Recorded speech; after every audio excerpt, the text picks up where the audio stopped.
Hi, my name is Savannah Barefoot, and my topic is diabetes mellulitis.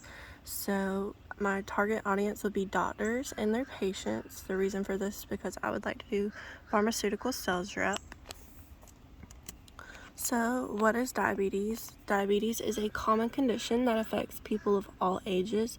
There are several forms of diabetes. Type 2 is the most common simply because we have really greasy food in the United States and people live a very sedentary lifestyle, and obesity is just a very common issue in the United States, and that is why type 2 diabetes is one of the most common.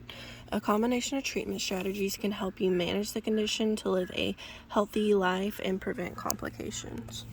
So the different types of diabetes are type 1, type 2, prediabetes, and gestational diabetes. Gestational diabetes is like what you have when you're pregnant. Prediabetes is like you don't fully have diabetes, it's right before you get diabetes.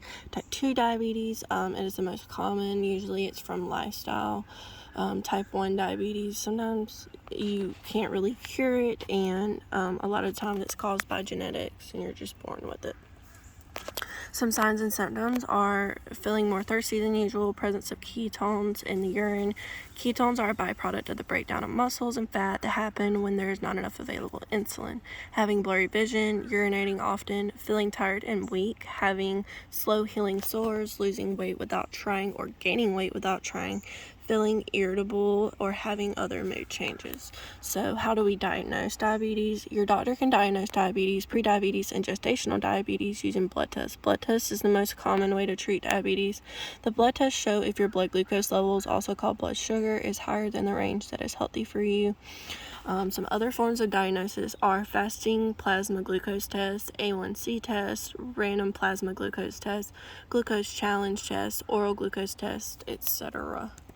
So treatment for diabetes obviously can depend on the type. Common treatments include a diabetic meal plan, regular physical activity, and medicine. Some less common treatments are weight loss surgery or either type in an artificial pancreas or pancreatic islet transplantation for some people with type 1 diabetes. They will need to regularly monitor their blood sugar levels, administer insulin, and make lifestyle changes to help manage their condition. Insulin is a very common treatment for type 1 to prevent metabolic complications. Metformin, also glipizide, are very common medications that are used. Metformin decreases the amount of glucose the liver produces, which lowers the blood glucose levels. Some metabolic complications are cardiovascular disease, diabetic ketoacidosis, chronic kidney disease, stroke, neuropathy, diabetic-related eye disease, foot complications, hearing loss, skin complications, oral complications, etc.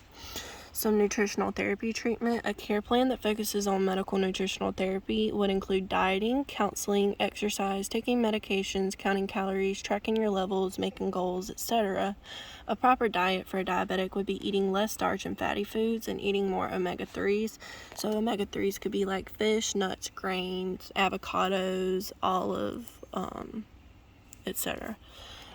So goals for a diabetic are eat better, have weight loss, count your carbs, plan to work out. The limitations to working out for a diabetic is you need to watch them very carefully, because when they're working out, it may make their blood sugar drop too low or too high, and we don't want that to happen. So monitoring them very closely is very important.